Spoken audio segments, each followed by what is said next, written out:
여러분 안녕하십니까? 산정 김백문 목사입니다. 이번 시간에는요, 함의 후손과 예수 그리스도에 대한 말씀을 드릴까 합니다. 지금까지 여러분에게 제가 노아의 아들이 분명히 셋이 있어요. 그래서 셈과 함과 야벳이라고 그랬는데, 야벳은 겐족속, 멜기세덱 겐족속을 얘기했고, 셈은 이스라엘, 아브라함과 이스라엘 사람들에 대해서 얘기를 했는데, 제가 함에 대해서는 얘기를 안 해드렸어요. 그래서 함에 대해서, 셈과 함과 야벳이니까 함에 대해서도 얘기를 드려야죠. 이 시간에는 함에 대해서 좀 얘기를 드릴까 합니다. 함은 가나안의 아비더라 그랬는데, 노아가 농업을 시작하여 포도나무를 심었고 그 나무 열매, 곧 열매에서 나온 포도주를 마셨어요. 그래가지고 취해가지고 그 장막 안에서 벌거벗었어요. 그리고 잠들었죠. 함이 아비의 하체를 보았어요. 그리고 그것을 형과 아우에게 가서 말했어요. 그 말을 들은 셈과 야벳은 옷을 가지고 뒷걸음으로 들어가서 아비의 하체를 덮었고 아비의 하체를 보지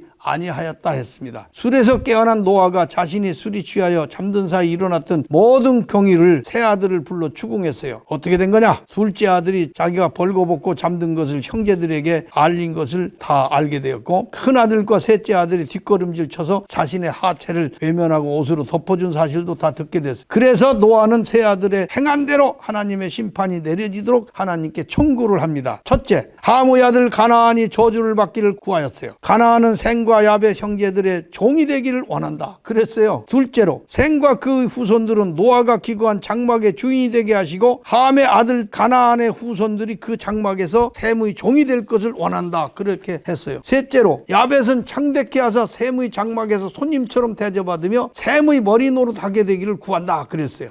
이 문제는 우리에게 무엇을 알게 합니까? 아담과 하와가 땅으로 쫓겨나 자녀들을 낳았고 셋으로부터 난 자손들, 가나안으로부터 난 자손들이 땅 위에 번성했으나 사람이 짐승을 아내로 삼고 자식을 낳음으로 사람과 짐승이 섞이고 혼혈됨으로 혼혈된 사람과 짐승과 중간의 것들을 홍수로 다 쓸어 죽이셨습니다. 그때 살아남은 노아와 세 아들이 인류의 조상이 된 것입니다. 노아는 의인으로 당대 완전한 자였고 하나님께 은혜를 입은 자였더라 했어요. 그래서 홍수로 멸망할 때 오직 노아의 가족 8식구는 생명이 구원되었어요. 그러나 홍수 이후에 노아는 농업을 하였고 포도나무를 심고 취하여 장막에 벌거벗고 자는 추태를 연출함으로 둘째 아들은 그 사건을 형제들에게 공포했어요. 다른 두 아들은 아비의 하체를 덮어주었어요. 그 사건은 인류를 세 쪽으로 가르는 큰 사건이 되었어요. 함과 그 자식 가나안은 셈과 야벳의 종으로 살게 하였고, 셈은 장막의 주인으로 육체가 삶의 근거가 되게 하였고, 야벳은 종의 신세는 변하였으나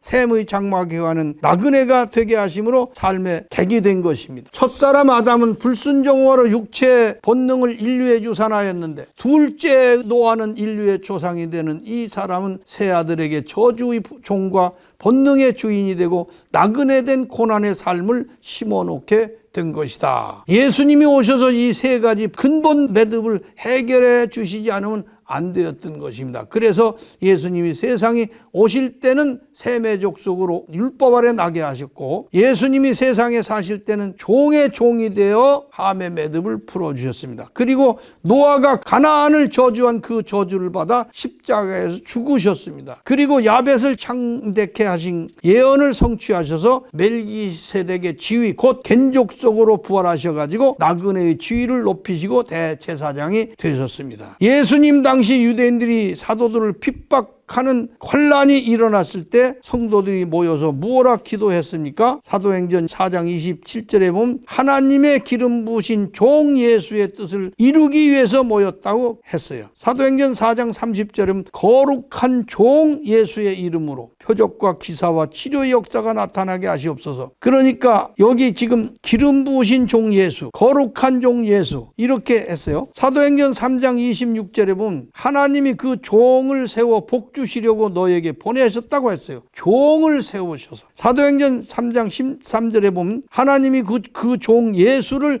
영화롭게 하셨느니라. 종 예수를. 사도행전 4장 27절에 헤롯과 빌라도는 합동하여 하나님의 기름 부으신 종 예수를 거스렸다 그랬습니다. 고린도후서 4장 5절에 보면 우리가 너희의 종된 것은 주 대신 예수 그리스도를 위한 것이라. 주께서 종이 되셨기에 우리도 그의 발자취를 따라 종이 된 것이다 그렇게 말씀했습니다. 바울 사도는 우리가 너희의 종된 것을 전파한다 하였어요. 복음은 누가 전하는 것입니까? 종들이 전하는 것입니다. 요한복음 13장 16절 보냄을 받은 자가 보낸 자보다 크지 못하니 그랬어요. 복음을 전하도록 누가 보내셨습니까? 예수 그리스도께서 보내셨어요. 그렇다면 예수 그리스도께서 종으로 사시고 종으로 복음을 전하셨으니 그에게 보냄을 받은 작은 우리는 주인이 되어야 합니까? 종이 되어야 합니까? 예수님이 제자들에게 본을 보인 것은 종의 모습이에요. 이 땅의 주인은 셈입니다. 셈의 후손입니다. 그러나 그들이 그 기득권으로 예수를 죽였어요. 우리는 예수를 죽인 유대인의 발자취를 따라가서는 실패하고 맙니다. 종의 발자취를 따라가야 합니다. 겸손하게 자신을 낮추고 죄인임을 시인하고 부족함을 고백하고 종으로 낮은 자로 서야 합니다. 그것이 예수님의 종입니다. 여러분, 주의 종으로 서 있는 여러분, 혹 이 말씀을 듣는다면 큰 소리 치지 마십시오. 교회에서 교인들에게 큰 소리 치지 마십시오. 겸손히 말하고 눈물로 호소하십시오. 그것이 종된 자에 전하는 복음이요 종의 모습입니다. 여기까지 말씀드리고 이 말씀을 마치겠습니다. 감사합니다.